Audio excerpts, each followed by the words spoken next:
MIM کی نادر شمال کے امیدوار فیروز خان لالا کا پیر برہان میں تشہیری جلسہ منعقد ہوا۔ پیر برہان نگر میں MIM کا جلسہ منعقد ہوا۔ جلسے میں نادر شمال کے امیدوار فیروز لالا نے خطاب کیا۔ انہوں نے کہا کہ اسمبلی میں نادر کے مسلمانوں کی آواز نہیں اٹھائی جاتی ہے، یہی وجہ ہے کہ پارٹی نے انہیں ٹکٹ دے کر نادر کے مسلمانوں کو اچھی نمائندگی دینے کی کوشش کی۔ پارٹی کے اسٹار پرچارک سید معین نے بھی جلسے سے خطاب کیا۔ انہوں نے نادر میں مسلمانوں کی حالت زار کے لیے کانگریس کو ذمہ دار قرار دیا۔ جلسے میں مہمان خصوصی کی حیثیت سے حیدرآباد کے MLA کوثر محی الدین نے بھی خطاب کیا۔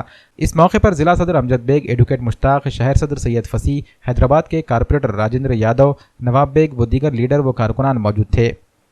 جن کے نام پر بے گناہوں کو، چاہے مسلم ہو یا دلت ہو یا OBCs ہو، ان کو جان بوجھ کر ٹارگٹ کیا جا رہا ہے، اور خاص کر کے مسلمانوں کو اس لیے کیونکہ ہمارے میں اتحاد اور نہیں ہے۔ میں اس جلسے سے آپ تمام لوگوں سے گزارش کرتا ہوں کہ ہم اللہ اور اللہ کے رسول کے واسطے ہم اپنے مسلخوں کو چھوڑ دو، برادریوں کو چھوڑ دو، متحد ہو جاؤ، منظم ہو جاؤ۔ جب آپ اور ہم متحد اور منظم ہو جائیں گے تو قسم خدا کی یہ جو موب لیچنگ کے نام پہ مار رہے ہیں، اگر آپ اور ہم متحد ہو جائیں گے تو کسی مائی کے چنے میں اتنی ہمت نہیں کہ آپ کے اوپر نظر بھی،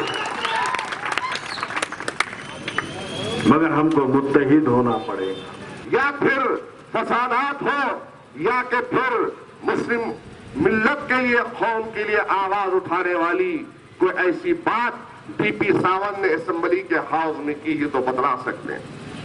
15 برس سے BP ساونت آپ کے اس علاقے سے تقریباً مسلمانوں کے بہت سارے ووٹوں کو حاصل کرتے ہیں، اتر کے اور پھر نارتھ سے حاصل کر کر اسمبلی کی سیٹ کو پاتے ہیں اور ممبئی کو جاتے ہیں۔